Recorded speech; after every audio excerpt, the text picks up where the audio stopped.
بسم اللہ الرحمن الرحیم، وی لاگ نمبر 65 اور اس کی پہلی قسط ہم آپ کے سامنے رکھ رہے ہیں۔ ناظرین، آج رمضان المبارک کا آغاز ہے، یعنی آج پہلا روزہ ہے اور 2 مارچ 2025، 2 مارچ اینڈ 2025 پہلا روزہ رمضان المبارک کا آغاز ہے۔ معارف القرآن جلد نمبر 2 اور 52 ہے صفحہ، اور سورت آل عمران نمبر 3 اور آیت نمبر 30۔ ناظرین، قرآن کریم کا ترجمہ، تشریح اور تفسیر ہم آپ کے سامنے رکھ رہے ہیں روزانہ کی بنیاد پر۔ اس کتاب کا ٹائٹل ہے معارف القرآن جلد نمبر 2، سورت آل عمران سے لے کر سورت النساء تک، پارہ نمبر 3 رکوع نمبر 9 سے لے کر پارہ نمبر 6 رکوع نمبر 4۔ رائٹر ہیں اس کتاب کے حضرت مولانا مفتی محمد شفیع صاحب رحمۃ اللہ علیہ، جو کہ مفتی اعظم پاکستان ہیں۔ نحمده ونصلي على رسوله الكريم، بسم الله الرحمن الرحيم۔ خيركم من تعلم القرآن وعلمه۔ بہترین لوگ وہ ہیں جو خود بھی قرآن پڑھیں، دوسروں کو پڑھائیں، سکھائیں اور لکھائیں۔ عہد نو برق ہے آتش زن ہر خرمن ہے، ایمن اس سے کوئی صحرا نہ کوئی گلشن ہے۔ اس نئی آگ کا اقوام کہن ایندھن ہے، ملت ختم رسول شعلہ بے پیراہن ہے۔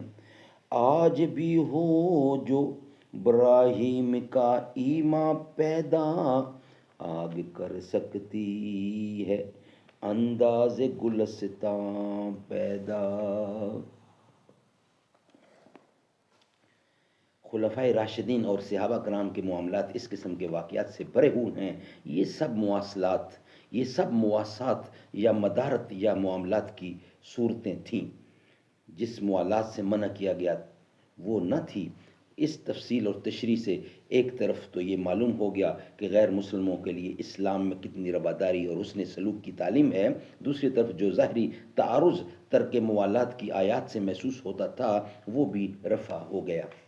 اب ایک بات یہ باقی رہ گئی کہ قرآن نے کفار کی موالات اور قلبی دوستی و محبت کو اتنی شدت کے ساتھ کیوں روکا کہ وہ کسی حال میں کسی کافر کے ساتھ جائز نہیں رکھی؟ اس میں کیا حکمت ہے؟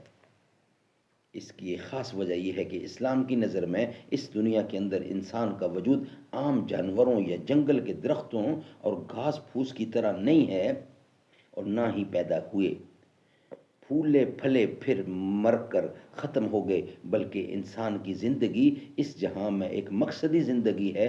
اس کی زندگی کے تمام ادوار، اس کا کھانا پینا، اٹھنا بیٹھنا، سونا جاگنا، یہاں تک کہ جینا اور مرنا، سب ایک مقصد کے گرد گھومتے ہیں۔ جب تک وہ اس مقصد کے مطابق ہیں تو یہ سارے کام صحیح اور درست ہیں، اس کے مخالف ہیں تو یہ سب غلط غلط ہیں۔ دانائے روم نے خوب فرمایا: زندگی از بہر ذکر و بندگی است، بے عبادت زندگی شرمندگی است۔ جو انسان اس مقصد سے ہٹ جائے وہ دانائے روم و اہل حقیقت کے نزدیک انسان نہیں ہے۔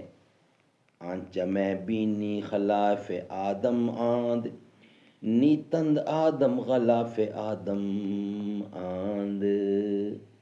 ناظرین، یہ ویلاگ ہم یہیں بند کرتے ہیں، نیکسٹ ویلاگ کے ساتھ انشاءاللہ حاضر ہوں گے۔ خدا کی عظمتیں کیا ہیں محمد مصطفیٰ جانے، مقام مصطفیٰ کیا ہے محمد کا خدا جانے۔ صدا کرنا میرے بس میں تھی، میں نے تو صدا کر دی، وہ کیا دیں گے میں کیا لوں گا، سخی جانے گدا جانے۔ کہا جبریل نے سدرہ تلک میری رسائی ہے کتنی منزلیں آگے نبی جانے خدا جانے۔